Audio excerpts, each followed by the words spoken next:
And joining me now as we round out the week to talk more about markets is Mindy McIntosh. She's founder and CEO of McIntosh and Associates. Mindy, great to have you. Thanks for having me. Look, we've seen momentum in the stock market, certainly a V-shaped recovery. What do you think about the market at these levels? Well, when we see the market doing so well, we really tend to kind of take a step back and look from our lens of kind of middle class America that we're helping to say, really, is this trend going to continue? And with us, we really are taking a look at where we're seeing inflation as inflation continues to rise and just what's happening with tariffs and what we're kind of seeing here on U.S. ground. We're trying to be more kind of optimistic, but cautiously optimistic as we see how this curve is hit. It's really wonderful even to see, opening bell and how great things are doing. We want that to happen. We still need to be very cautious, I think, in our diversification approach with clients, just kind of watching what's coming next with still the unknown in the future. What does a cautious approach look like when it comes to portfolio makeup? For us, we're really making sure we're kind of rotating and making sure we have some fixed income in there as we're looking at to diversify. And for us, even some of the things, oil and gas are a great spot to go. That way, we're always seeing those trending up. Some dividend paying options are great for folks as well. And then, you really can't hedge off, but looking at silver, I really think that that's a nice position, just rotating that in, having another type of diversification approach in that portfolio. And I think it could even go above 80 yet this year. And so just taking a look at some of these staple items really do help folks, other than just looking at the Mag 7 and what's really popping currently. And how would you compare the difference, if you will, or a choice of silver in the market versus gold per se? Gold is so high right now. So if you're looking at folks that are looking to buy in, it's considerably high. So yes, it's going to be a major staple. It's here to come. It's here to stay. I mean, take a look at even if we could actually go out and really do some underground mining as well and count things like Yellowstone and such. But because where we're at currently, I think if we rotate in silver, take a look at that kind of moving up, it just gives you another tangible type of opportunity zone inside of the portfolios, and then staying well diverse instead of just picking what's so hot right now.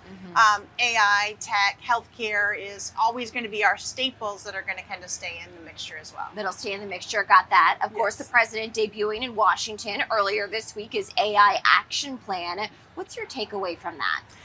I think the AI action plan, as long as we're using a couple, I'm still really fond of us taking a look at even what Tesla can do in the space. NVIDIA is really going to be our number one right now.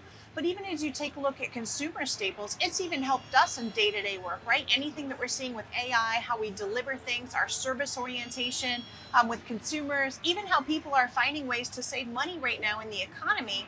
They're looking at other ways to save for consumer staple goods. They can use AI even to search it. So I just think that broader spectrum is so incredibly in a great position right now to continue to move forward. So cautiously optimistic. That's what I'm gathering here, Mindy. Of course, we have a Fed decision next week. By and large, the market is not anticipating that the Fed makes any particular change. Some of our guests have noted that August and September can be more choppy, maybe not as strong months as others. But looking ahead, what do you think is the path forward for equities? I think looking ahead, our path forward really needs to make sure that we need to look at how are we rotating in, and in the fall, as we do hit some of these choppy waters, I don't think that we're going to see, even with the Powell kind of things are kind of in a little bit of uneasiness right now. I think we have to hold steady somewhat of where we're seeing, because we are going to hit some choppy waters. We're dealing with a lot of people that are actually drawing funds in retirement right now. So we just make sure that some of those equity positions, we can let it continue to withstand.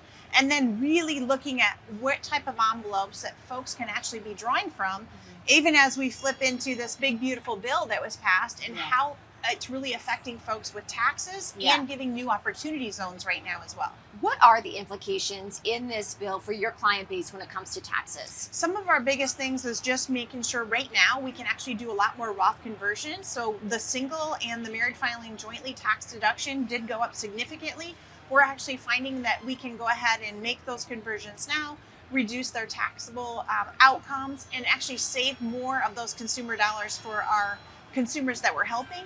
We also are seeing on the healthcare standpoint, because of the additional cost of Medicare that we're seeing and that's going to happen through the Medicare Part B, we actually can see folks still being able to contribute to HSAs within some additional extensions and more opportunity zones. So to us, there are so many staples. Taxes is almost more important to our clients than the growth of the market currently, because we want them to save more of those hard-earned dollars. And anything that they can do right now to grow tax-free, especially in the market economy that we're doing right now, is absolutely outstanding as far as their rates of return. So a lot of conversions, taking a look at taxable envelopes and more of a bucketing approach for those taxes. How does the economy look to you as we do see the Fed, right, look at its dual mandate, which is jobs and inflation?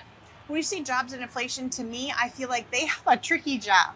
I would definitely not want to have to be in their position. I'm not really feeling that we're going to see Fed rates decrease. With that, I think that we're going to see more of a pullback. We already have seen it on housing, right? So what we're seeing for retail exposure for people buying homes, I think we're going to see some unemployment rates change, and people are just going to get a little bit more unsteady, kind of tighten up their belts on what they're doing for spending. So I think we're going to see this trend probably through the rest of the year. And more to come with what we're actually seeing when they release that. But I do think we're going to see more of a cautious approach to really helping people save, to know where that income's coming from. Yeah. All right. Mindy McIntosh, founder and CEO of McIntosh and Associates, joining us in the studio. Mindy, thank you. Thank you.